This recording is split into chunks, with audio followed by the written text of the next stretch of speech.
بسم الله الرحمن الرحيم.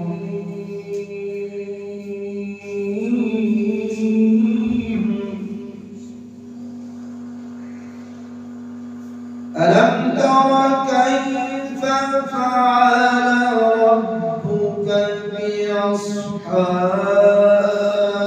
الفيل؟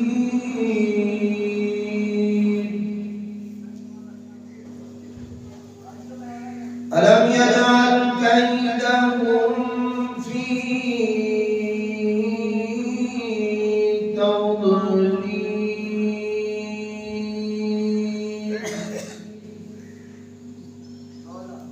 وأرسل عليهم طيرا أبابيل ترميهم بحجارة